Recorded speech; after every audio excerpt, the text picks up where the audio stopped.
नमस्कार दोस्तों, आज मैं आप सभी के समक्ष सफला एकादशी की कथा प्रस्तुत करने जा रही हूँ। चंपावती नगरी में एक महिष्मान नाम का राजा राज्य करता था। उसके 4 पुत्र थे।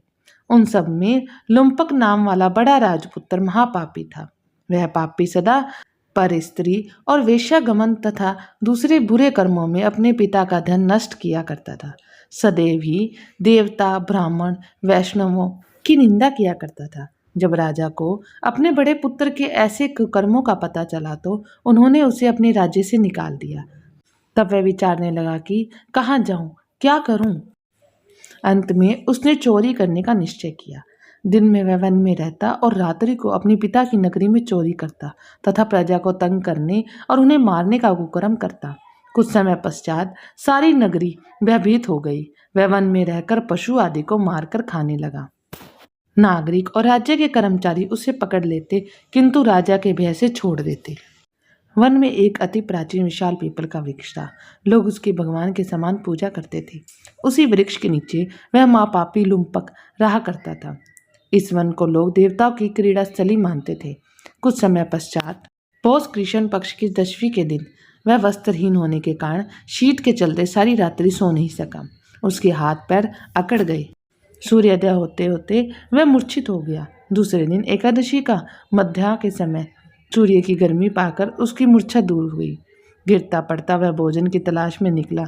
पशुओं को मारने में वह समर्थ नहीं था, अतः पेड़ों के नीचे गिरे हुए फल उठाकर वापस उसी पीपल के वृक्ष के नीचे आ गया। उस समय तक भगवान सूर्यास्त हो चुके थे। वृक्ष के नीचे फल रखकर कहने लगा, हे भगवान, अब आपके ही अर्पण है ये फल, आप ही तृप्त हो जाइए। उस रात्रि को दुख के कारण रात्रि को भी नींद नहीं आई कि इस उपवास और जागरण से भगवान अत्यंत प्रसन्न हो गए और उसके सारे पाप नष्ट हो गए। दूसरे दिन प्रातः एक अति सुंदर घोड़ा अनेक सुंदर वस्तुओं से सजा हुआ उसके सामने आकर खड़ा हो गया। उसी समय आकाशवाणी हुई कि हे राजपुत्र, श्री नारायण की कृपा से तेरे पाप नष्ट हो गए। अब तू अपने पिता के पास जाकर राज्य प्राप्त कर। ऐसी वाणी सुनकर वह अत्यंत प्रसन्न हुआ और दिव्य वस्त्र धारण करके भगवान आपकी जय हो कहकर अपने पिता के पास गया।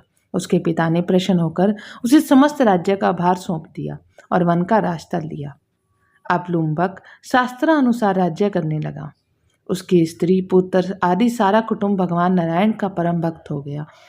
वृद्ध होने पर भी वह अपने पुत्र को राज्य का भार सौंपकर वन में तपस्या करने चला गया और अंत समय में वैकुंठ को प्राप्त हुआ। अतः जो मनुष्य इस परम पवित्र सफला एकादशी का व्रत करता है उसे अंत में मुक्ति मिलती है। जो नहीं करते वे पूंछ और सींगों से रहित पशुओं के समान हैं। इस सफला एकादशी के महात्म्य को पढ़ने से तथा श्रवण करने से मनुष्य को अश्वमेध यज्ञ का फल मिलता है। तो दोस्तों, इस प्रकार सफला एकादशी की कथा संपूर्ण हुई। यदि आपको वीडियो पसंद आई हो तो वीडियो को लाइक और चैनल को सब्सक्राइब जरूर करें। धन्यवाद।